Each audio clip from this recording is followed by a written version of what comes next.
So you're starting over here with this gentleman over here. Thank you. As they pass on the mic, I just want to and make sure that they step forward and participate in policy reform that is taking place currently. This is coming from a lawyer, and she's actually part of Global Shapers and has helped us to come up with policy and advocacy sort of skills to help us to engage our political leaders, not just political leaders, sorry, but just government ministries per se. So I think it's really important when we do our call for those sort of workshops, please join us, because that's where we learn how to actually engage government ministries. Over to you, sir.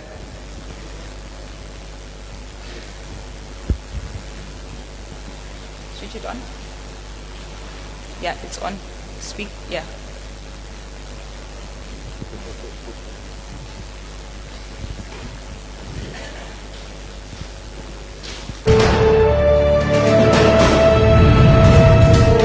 Ideas akawanda, whose ideas, some of them have died.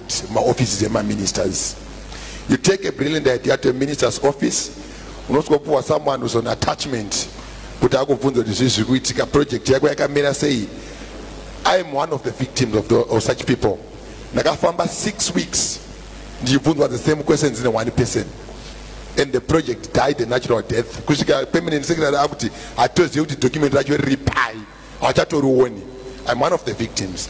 And I also want to say, Minister, investment ata inzwa nguva yakareba. My investor atiri kuona ndo ari kubika sadza pa East Gate, ari kutengesa maswiti mutaundi. My retailers are not investors.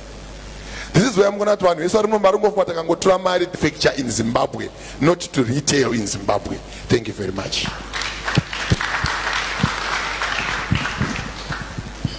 Okay, thank you very much. Kombore Raima Nenji, Zimbabwe Law Students Association President. Minister, you talked about a Chinese guy you met in Senegal and who told you that the opportunities were in Senegal. I want to tell you the same on behalf of government, that you don't need to go around the world to sell the image of a better Zimbabwe. You need to do the work back home, because it is here in Zimbabwe where you build a Zimbabwe which will naturally attract people to come and invest in our country by the policies that you make, by what you do as government. But this is what we found ourselves into. What's going on, for example, with Mashurugi, for example. How can we have gold companies coming to mine in Zimbabwe? Where will they be safe? Okay, and you must know that as government, whoever who doesn't speak from the same input with you is not against you, but we want to build Zimbabwe, and we must disagree to agree. So what you do back home will build Zimbabwe, not traveling around the world to sell Zimbabwe's image. Zimbabwe's image will sell for itself by your work. I thank you. There's a lady just there. Thank you so much for that comment. Yeah, go ahead. Okay, my name is Selina, and the comment that I wanted to make is particularly in regard to my favor. I'm going to get startup capital, and I'm going to see my business through. And instead, I felt like it was a business that is trying to make money off me, because their interest rates were ridiculous. And it was, I would actually end up paying almost double the amount I have borrowed from them by the end of 9 months. So I think that it's a great empowerment bank can make its revenue but not exploit the person who has come through to try and get assistance from them, because at the end of the day, I don't think that we are moving forward if the government is then also going to try and make money off the youth member who's coming to get assistance, for example. All right, thank you. There was a last question. Oh, did I give two? Okay, one over here and one at the end. Then just a question for him and a question for him. I have come across a statement. One, thank you. Oh, just one. So I'll just take it to the minister then and remove the entrepreneurial education. My question to the minister is, I've come across, I can confidently say over the past 3 years, lay people, by lay people I mean people I meet on the streets, passing a comment like, why don't we make our own toothpicks? I didn't know how practical it was to make our own toothpicks. And I think we do not have, as Africa, an economic history of it. Is it really practical, or better, is it not, we just start small and start making toothpicks, just toothpicks? Maybe Vision 2020 is just toothpicks. Because we have so many visions, and after 30 years, there's not even a toothpick. Why not just toothpick and maybe just supplying water and electricity? Is that a practical start on us knowing how to make toothpicks and then build from small, as opposed to always having very big global policies, inclusion, look east? Why not just make toothpicks?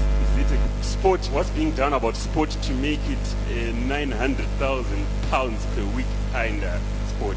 Is that practical? Okay, I had to comment, but I think that's why sport is not coming up, because it's so lucrative. Yeah. Thank you very much for that comment/question. Last one, I think it was the gentleman in the blue suit at the end there, and we have closed down for questions, and we'll allow the panelists to respond. All right, thank you. It's a pleasure that the Minister of Industry, and then there's a touch of education in one place. I would want to ask, where I come from, Kujecha, Kugeto, when you wake up to myself, and one wish that they have right now, if it were not for the situation at the passport office, is to leave Zimbabwe and go and use their skills to develop other economies, to develop other countries. I'd want to ask, honorables, what is your policy? What is your thought? What is within your mind right now to preserve the talent that we have? The skills that you're talking about, to reskill, to upskill, to cross-skill and all that. But what about those which are already skilled and you are letting them go? They are going out and those skills are limpo. There's a company that is manufacturing cars right now, Mureza, outside Zimbabwe, but it's a Zimbabwean. That person could simply have used their skills to develop our country, to develop our Willow, but we don't have anything that we are doing to retain talent. Please, please, please, see into that. Think about that. We cannot keep losing. We can't. Thank you. Over to the panelists, just to comment on the issues that have been raised. I think there's been an issue on skilling, but not just the skilling, but the ones that are already skilled. What can we do about them? Absolutely significant. And I would like to be able to address each one of them, but what's coming out, like there's a common thread. And the common thread that's coming out is that the elements of frustration, which I totally share, and one of them is to do with, for example, why we're importing toothpicks. You are absolutely right. We don't have to be importing toothpicks. He's talking about skills, brain drain from this country that we need to reverse. She spoke about her frustrations with the Women's Bank. Again, those issues need to be addressed. And the gentleman over there spoke about having an idea. He's taken it to industries. Get their numbers and make sure they work with you.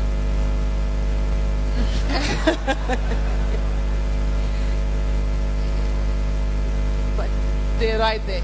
And gentlemen, also your question, again, I could sense how you have all these ideas.